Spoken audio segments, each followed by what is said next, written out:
கன்னி ராசியில் பிறந்தவங்களுக்கு இந்த வாரத்தில் உங்களுடைய ராசிநாதன் புதன் 7ஆம் இடத்துல சனியோடு இருக்கார். யாரெல்லாம் பிஸ்னஸ் பண்ணிகிட்ருக்கீங்களோ பிஸ்னஸ் நல்லா இருக்குது. பிஸ்னஸ் இல்லாமல் இல்லை, பிஸ்னஸ் ஓரளவுக்கு கை கொடுக்கும். பட் அதே சமயத்தில் பிஸ்னஸில் பெரிய கெயினும் இல்லை, லாஸும் இல்லை. உங்களை பொறுத்த வரைக்கும் தொழில் தகராறு, தொழில் நிச்சயமற்ற தன்மை. அதுக்காக தொழில் இல்லாமல் விட்டு விட்டு நடக்கும்.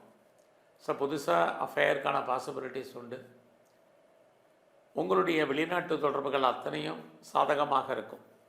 யாரெல்லாம் பர்மனெண்ட்டு ப்ராப்பர்ட்டி வாங்கணும்னு நினச்சிட்டு இருந்தீங்களோ இந்த வாரம் வாங்கிறதுக்கான வாய்ப்புகள் இருக்குது.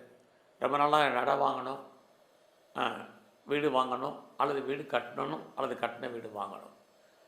குறிப்பாக நிறைய வீட்டு உபயோகப் பொருட்கள் வாங்குவதற்கான வாய்ப்பு, இது எல்லாமே இந்த வாரம் உங்களுக்கு இருக்குது. ஸோ இந்த வாரத்தில் யாரெல்லாம் பெரிய லெவலில் உற்பத்தி சார்ந்த துறையில் இருக்கிறீங்க, ப்ரொடக்ஷன் சைடில் இருக்கிறவங்களுக்கும் இந்த வாரம் பரவாயில்ல. விவசாயத்தில் நீங்கள் பெரிய லெவலில் லாபத்தை, வருமானத்தை சம்பாதிப்பதற்கான வாய்ப்பு, பெரிய லெவலில் மாஸ் ப்ரொடக்ஷனில் இருக்கிறவங்களுக்கும் இந்த வாரம் பரவாயில்ல.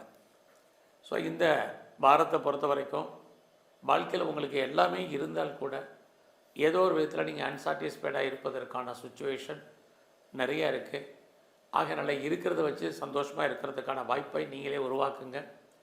இந்த வாரத்தில் வேலையில் நிறைய ஸ்ட்ரகிள் இருக்குது. ஜாப் இல்லாமல் இல்லை, பட் வேலையில் எல்லாமே நமக்கு போராட்டங்களாக தான் இருந்துகிட்ருக்கு. அதனால் எஃபர்ட் கொடுத்து நீங்கள் உங்கள் வேலையை பாருங்கள், முக்கியம். அதுலேயும் கன்னி ராசியில் பிறந்தவங்களுக்கு 8ஆம் இடத்துல சூரியன் சுக்கிரன் இருக்கிறது. ரொம்ப ரொம்ப கவனம்.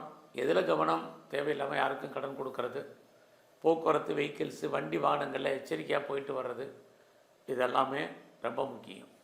பட் அதே சமயத்தில் உங்களுடைய அந்தஸ்து, கௌரவம், புகழ் காப்பாற்றப்படுவதற்கான வாய்ப்புகள் நிறையா இருக்குது. பெரிய லெவலில் யூக வணிகங்கள் எதுவும் வேண்டாம். ஷேராக இருக்கட்டும், ரேஸாக இருக்கட்டும், லாட்ரியாக இருக்கட்டும், அடைக்கி வாசிங்க. கலைத்துறையில் இருக்கிறவங்க பொறுமையாக இருங்க.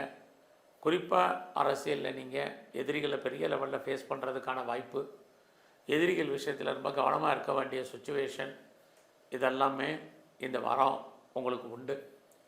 ஆக நிறைய விஷயங்கள்லாம் நீங்கள் காம்ப்ரமைஸ் பண்ணி தான் போகணும். அப்படி தான் கிரக நிலைகள் இந்த வாரம் இருக்குது. ஸோ எல்லாரோடையுமே மிங்கிலாங்க, எல்லாரோடையும் அட்ஜஸ்ட்மெண்ட் பண்ணி போங்க, ரொம்ப முக்கியம்.